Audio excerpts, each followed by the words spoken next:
Hello, everyone, and welcome to the webinar Supporting Nonprofit Health Through Programming for Staff Wellbeing, hosted by the National Council of Nonprofits. My name is Kara Young-Ponder, and I am the Vice President of Knowledge, Impact, and Strategy here at NCN. Before we get started, we have a couple of housekeeping matters to share with you. This webinar is being recorded. All lines are in listening-only mode. Live captioning and ASL interpretation are available and can be accessed using the buttons at the bottom of your screen. If you have questions as we go along, please put them in the Q&A box, also at the bottom of your screen, and we will answer them as time allows. During today's webinar, we will hear from Rachelle Furst, Director of Network Engagement and Capacity Building at NCN, who will talk about a well-being microgrant program called Thrive that NCN offered to our member organizations in 2023 and 2024. Then Lilly Yu, Senior Manager, Research and Evaluation at NCN, will discuss findings from our new report, Small Investments, Big Impacts, Takeaway from the Thrive Wellbeing Program. Rachelle will then close the webinar by sharing with you ideas for free or low-cost activities that you can implement right now for your nonprofit staff. Before I turn the floor over to Rachelle, I want to share a brief word about the work we're doing here at the National Council of Nonprofits and why wellness initiatives for nonprofit staff are more essential now than ever. At NCN, we champion, inform, and connect organizations across the country to protect and advance the sector, to support nonprofit organizations in maintaining and expanding the essential work you all do every day in all of your communities. We are proud to be the largest network of nonprofit organizations in North America. Our closest, most essential partner in this work is our network of state associations of nonprofit organizations. If you're not yet familiar with a member of your state association or regional association of nonprofits, please join them soon. You can find a list of them on our website, or you can reach out to us and we will connect you. Through joining your state association of nonprofits, you also become a member of the National Council of Nonprofits, and together, this is how you can receive the most up-to-date information on what's happening in DC, how that impacts what's happening in your state, and how you can prepare and get involved in the work to protect and advance the nonprofit sector. You can learn more and sign up for our newsletter at councilofnonprofits.org. So why well-being and why now? The nonprofit sector in the United States is currently experiencing monumental challenges. During the COVID-19 pandemic, nonprofit organizations met unprecedented demand for services. This demand has not decreased, and resources for nonprofits have not kept pace with need. Now, nonprofits are facing unprecedented losses in funding from federal government sources, while demand for nonprofit services has once again ballooned. These profound disruptions have led to understaffed organizations, workers experiencing income and job instability, and high levels of professional burnout. And yet, despite these challenges, as the nonprofit sector has done again and again, nonprofits continue to fulfill their missions, providing essential services to families and communities in need every day. In times when nonprofits are being called on to provide more public good with fewer resources and less capacity, we argue that investment in staff well-being should not be seen as a luxury, but a necessity for nonprofits to continue providing the important services and fulfilling their mission. As our analysis of the Thrive program shows, nonprofit investments of money and time in staff well-being can have positive impacts on both staff and organizational health. And now I am pleased to turn the floor over to Rachelle Furst, Director of Network Engagement and Capacity Building here at the National Council of Nonprofit, to talk to you about our program, Thrive. Thank you, Kara. It's great to be here with all of you today. Slide, please. So as Kara mentioned, in 2023, we released a report, the Nonprofit Workforce Shortage Crisis, which found that 3 out of 4 nonprofits had job vacancies.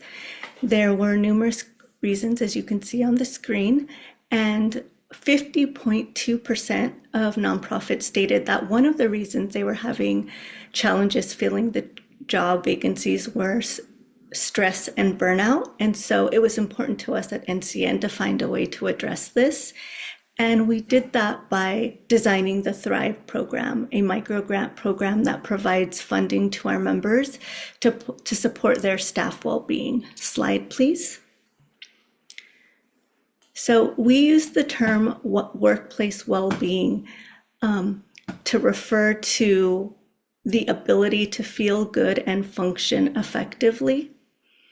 And it involves providing employees with the necessary support to cope with the challenges and rewards of work and to feel good physically, mentally, emotionally, spiritually, intellectually, and socially. Slide. So when we were designing the Thrive program, with our limited funding, we decided to award $500 per full-time equivalent, up to $4,000 per organization. And so when designing the program, it was important for us for it to be low barrier, and we used a trust-based philanthropy model to make sure that the program was easy to apply to, allowed flexibility for the use of funds so that each organization could customize their well-being program to fit their own needs. And then we created a simple reporting process that was focused on learning from our network to improve our understanding of well-being in the workplace. So originally, Thrive was a traditional grant providing funding only. And when we opened up the registration, I expected folks to run quickly to apply, and it didn't happen. So the applications came in slowly. And one of the challenges that we kept hearing was that members appreciated the program, appreciated the funding, but didn't know where to start. And so upon reflection, I realized that this transactional approach didn't quite work for this program. And this was an opportunity to redesign the program. And so we did this in 3 ways. Slide, please. So we started with education, and we decided to create programming on well-being, starting with burnout and the neuroscience of burnout. We did this first with network leaders who learned about how burnout affects the brain, what causes it, and how to identify it, and then, of course, how to avoid it. And then we took that same content and modified it for staff members of our network. And then the next thing we did was offer peer-to-peer learning opportunities where participants of the Thrive program could share what they were doing with others in the network as inspiration. And then finally, we offered one-on-one support. So I made myself available to talk through ideas and brainstorm well-being programs with our members. And one thing I want to note is that I always started with the same question, which was, have you asked your staff what they need? One thing I learned from trust-based philanthropy is that in the same way that we shift power to respect knowledge on both sides, both from the funder and the grantee, the same practice can be modeled here in the workplace too, and talking directly to staff. So this flexible approach to the program design made the program really successful with a high participation rate. My colleague Lilly will discuss that in more detail, so I'm passing that over to you, Lilly. Okay, Thank you so much, Rochelle. Okay. Um, I'm so excited to talk to you all today about a report we released earlier last month. It is titled Small Investments, Big Impacts, Takeaways from the Thrive Wellbeing Program. This report summarizes some of the key activities from the Thrive program that our members undertook and really focuses as well on our members' self-reported impacts from participating in this program. What we did was we analyzed 40 of our grantees' grant applications and grant reports to answer these three questions that you see in front of you. First, what well-being activities did Thrive Grants support at our network members? Second, what did our network members hope to achieve with the Thrive Grants? And third, what was the impact of these Thrive-supported activities on their organizations and their staff? Next slide, please. Okay. I hope you get to take a look at this report if you haven't already. I believe somebody might be dropping a link in the chat. And when you look at the report, we really hope that you walk away with these four key takeaways. So first, Rachelle just described a trust-based philanthropy model that provided really flexible and individualized funds for our members. Our first takeaway is that flexible well-being funding can support a pretty wide range of activities that are really tailored to your staff's needs. Second, this flexible funding can improve or support both staff and organizational level well-being outcomes. Third, improving staff well-being also improves organizational productivity and long-term success. So not just staff level outcomes, but organizational level ones. And then lastly, Rochelle's mentioned, these are pretty small investments. They're small grants, but these small investments can um, improve wellness outcomes and potentially make a long-term health impact on the health of the nonprofit sector. And we hope that's something that funders and organizations alike can really walk away with. Next slide, please. Okay. This idea of it being a small investment but a big impact, one of our members actually articulated this really well. They said, this is the type of program that has a big impact without a big splash. It's small, subtle ways that help improve the lives of those staff who help nonprofits be successful. Next slide, please. Okay. So our first question was, what well-being activities did Thrive Grants support? What did our members do with this opportunity, right? You can see on this slide here, there's actually a quite a large range of activities. Again, back to the flexible and unique and individualized nature of these grants. Most commonly, our members use Thrive Grants to support team building activities. You can think of these as sort of your, one-off off-site retreat. Maybe it's overnight, maybe it's in a different location than where your organization is located. But also, fun, leisure, and celebratory activities, things like going to a cultural activity, a museum tour, taking a cooking class, having a holiday celebration, or doing something fun like mini golf. These were all opportunities to really get to know your colleagues, step away from the daily rhythm of work, and get to know each other better and focus on something else. Because this was a well-being grant, of course, activities that supported the mental and physical health of staff were also quite popular. On the mental health side, Thrive grants were used to do things like support the purchase of mindfulness and meditation software, or bring in a facilitator or a coach to do a wellness session with staff, often either during that offsite retreat or at a different time. Some of our network members also use Thrive grants to do professional development activities. And these often included things like doing facilitator personality assessments, doing coaching on leadership or organizational change, the types of things that help colleagues get to know each other and know themselves and work together in ways that are beyond just the day-to-day work, but more about who you are, what is your personality, how do you work.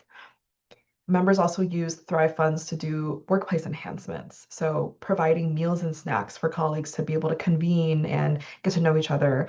Upgrading your workplace environment, things like better lighting, better chairs, things like that. And then lastly, one of our members used the funds to do an impact tour where they actually went and visited many of the programs that they support to be able to participate and witness those programs live, something that this organization had not been able to do before this grant. Next slide, please. And Our members not only use Thrive grants to support a range of activities, but also they use the grants in different ways, right? So what you see here on this slide is some options for how the methods of using these funds. While many of our members did use funds for a one-time activity, they also incorporated giving staff the choice of how to use some of these funds. So similar to how we designed the program to give members flexibility, members then in turn extended that flexibility to their own staff in the form of giving a wellness stipend or a wellness gift card that staff can use how they choose. And like I mentioned earlier, purchasing new items and supplies or subsidizing the cost of activities and supplies were also other ways of using these funds. Next slide, please. Next slide. Oh, here we go. So our next question was around the goals of this grant program. What did NCN members hope to achieve with the Thrive program, right? And our members really articulated two distinct but very interrelated sets of goals. First, our members wanted to achieve staff goals, of course.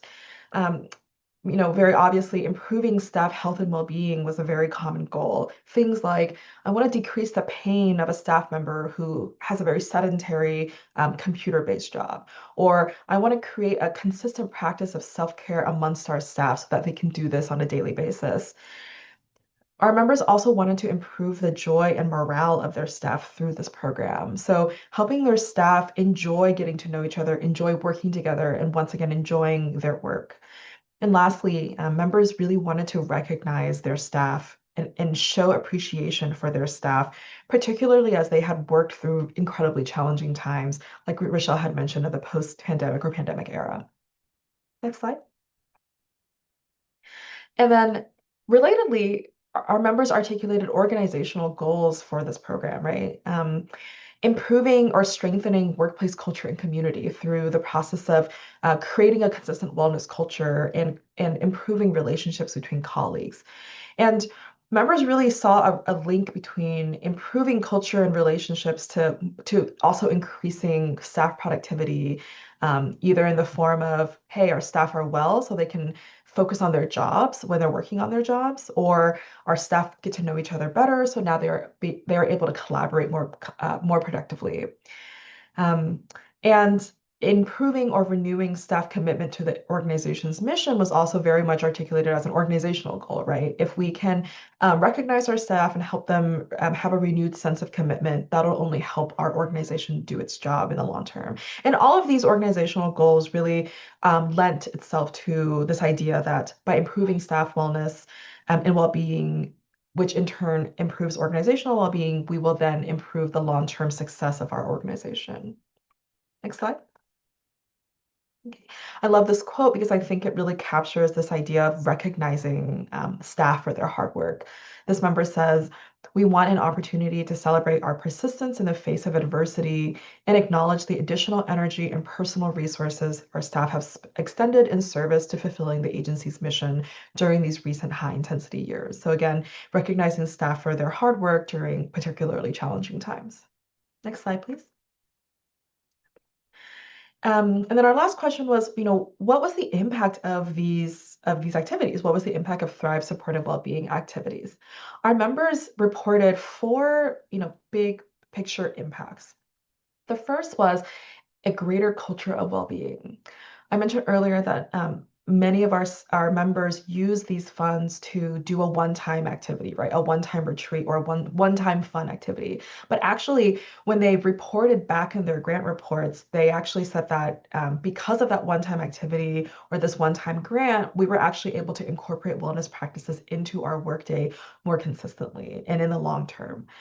And some members even reported incorporating new wellness policies or, hey, we did this retreat. It was so great. We want to do this every year, regardless of whether or not we have this particular grant program. Another impact was building stronger team relationships. By allowing staff and the organization as a whole to focus on wellness intentionally and distinctly from work, staff were able to understand each other better as multifaceted people with both professional and personal lives that they bring together to the workplace, right? And so this better understanding, some of our members reference this idea that we recognize each other as truly humans first, was a really important impact. The third impact is improving staff morale and well-being in general. This idea of empowering staff to really center their well-being during work and during the workday, as a result of improving their well-being and increasing staff confidence in doing so. So not just confidence in themselves as people, but also confidence that they can be themselves in the workplace. These were all various ways that our members talked about improving staff morale and well-being. And then lastly, increasing staff productivity, right? Again, this relationship between staff well-being and wellness and organizational health in the long term. Members talked about this idea that staff who were supported felt more prepared to achieve their organization's mission in the long term. Next slide. Okay. Here's a great quote that I think captures this example or this idea that a one-time Thrive supported activity led to then consistent wellness practices. This grantee says, the Thrive program brought up ongoing conversations in our organization surrounding well-being and self-care. This topic came up occasionally previously, but our staff has had more frequent conversations after this program was introduced. And ever since this program ended, our staff checks in with one another about what they are doing to care for themselves and each other. Next slide. So our report ends with recommendations directly from our members who participated in this program. And I'll summarize sort of the two big buckets of recommendations that we received. The first is this idea that, yes, this program was great, and therefore we should be doing more of this. We should be funding, or funders should be funding, more staff well-being programs. This grantee says, we need more of this. The sector is facing unprecedented challenges with increasing external pressures, a workforce that is anxious and uncertain, and funding sources that continue to shrink. And now more than ever, we need intentional opportunities to invest in our people. Next slide. And lastly, the second very common recommendation was to keep this type of funding flexible. Our members really appreciated the flexibility of this grant and the ability to tailor it to their staff and organization's needs. Here's one example of that kind of sentiment. So this network member says, we appreciated the flexibility of the grant. It allowed us to enhance an existing initiative rather than launch a new one. With a large staff, there's a wide range of perspectives on what well-being means. What feels restorative to one person might be unappealing to another. So I'll leave you with that. I hope you get a chance to look at our report if you haven't already. There's a lot of details about the program, a lot of details of our members' experiences in that program, and a lot of really rich quotes of how their experiences went. And I'll turn it back to Rachelle. So I want to walk through some ways that you can think about implementing a well-being program into your own organization. And we'll go over the 7 buckets of well-being: benefits, organizational culture, social interaction, physical well-being, emotional well-being, occupational health, and intellectual well-being.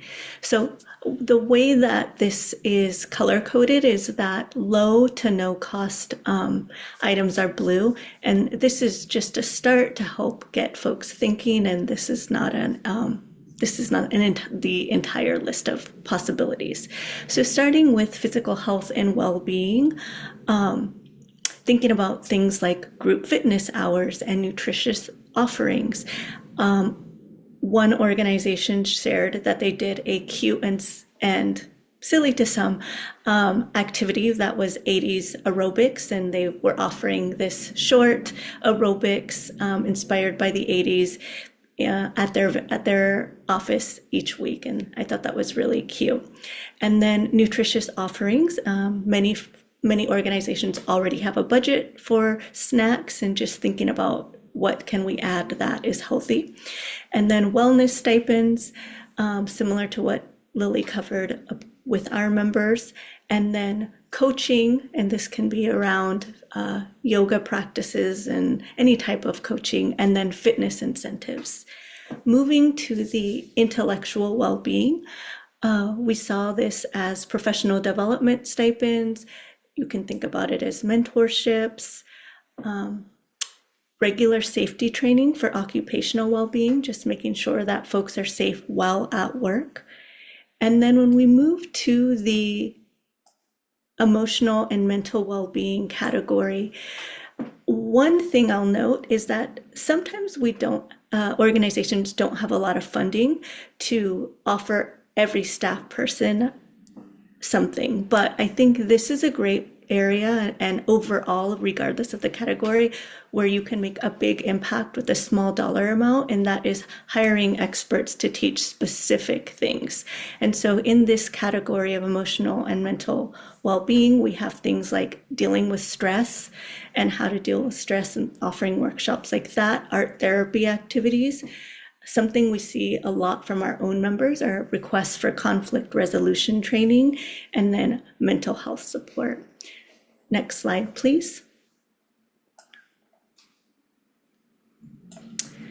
So one thing we know is that a robust benefits package will improve well-being. And so that can look like healthcare packages, mental health days, offering staff 401ks, parental leave, caregiver leave, life insurance, disability insurance, tuition reimbursement, and student loan support. And then moving into organizational culture, you can think about this as the everyday work environment and creating a culture around flexible scheduling and healthy work practices. Thinking about having days that you designate without meetings. Can you take that meeting outside and have a walking meeting? Can you prioritize meetings being only 45 minutes so that there's a 15-minute buffer in between meetings? One thing we learned in our burnout courses is that having a friend at work reduces burnout. And so offering an onboarding buddy program, and so that you're helping to foster those relationships, can be helpful. Well-being suggestion boxes, so that you're continually getting ideas about how to support your staff. Taking meetings outdoors when possible. Offering things like book clubs, office quiet zones, lunch and learn sessions. And then for remote staff, thinking about offering stipends for home office supplies such as standing desks, blue light desks, any type of office equipment. And then, of course, making sure that belonging, diversity, equity, and inclusion are embedded in your organizational culture. Belonging is a great way to create well-being. And then just really prioritizing accessibility for all needs.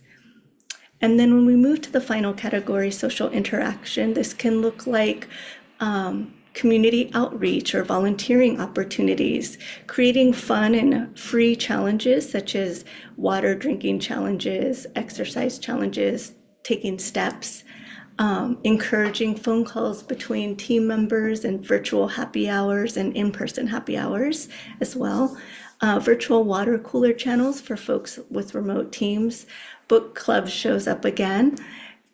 Co-working hours for remote staff. And then we saw a lot of the organizing team building exercises or outings. And so when designing your own well-being culture, it's important to choose multiple options of these buckets so that you have a well-rounded well-being program. And it's important to get creative and just commit to evolving and changing the program as your staff grows and changes. Next slide, please. So when we think about how to be an ambassador or a change maker for well-being in the workplace, I'll start with leaders, and that is leading by example, making sure that you're taking care of your own well-being and being a leader, and acknowledging when you're not, because we know that in this time it's not always possible. There are a lot of demands, but say it and name it. Designing your well-being practice with your staff instead of only for your staff. creating a culture where staff has psychological safety and feels comfortable sharing ideas and feedback. And then being comfortable with well-being programs shifting and evolving as things change and the environments change. And then for staff, this can look like sharing your ideas and giving your feedback, both positive and negative, so that folks know what is working and what isn't working. And then the same as with the leaders, leading by example, so that your colleagues can see that the organization is committed at all levels to well-being.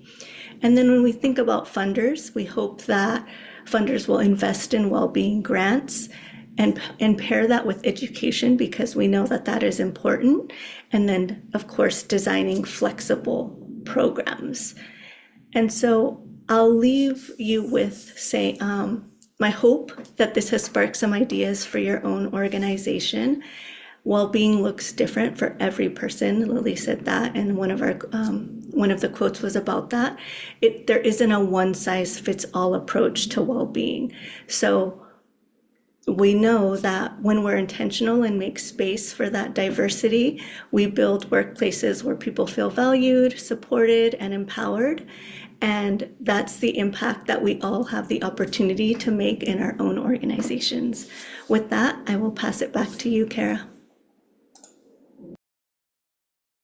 Thank you so much, Rachelle and Lilly, for that amazing presentation. I wanted to note that we are going to be sending out this slide deck afterwards in case any of you on the call or watching from YouTube want to go back and look at any of these ideas. And on the final couple of slides, you'll see resources, reports about wellness and well-being, books about wellness and well-being, and online resources that we hope will be helpful to you as you continue to think about the well-being journey and program for you and your staff. Thank you so much for joining us today for this webinar on well-being. We hope that you learned a lot, and we look forward to seeing you at our next webinar in the new year. If you would like to check us out and learn more about the National Council of Nonprofits, you can do so at councilofnonprofits.org. Thank you again, and have a great rest of your day.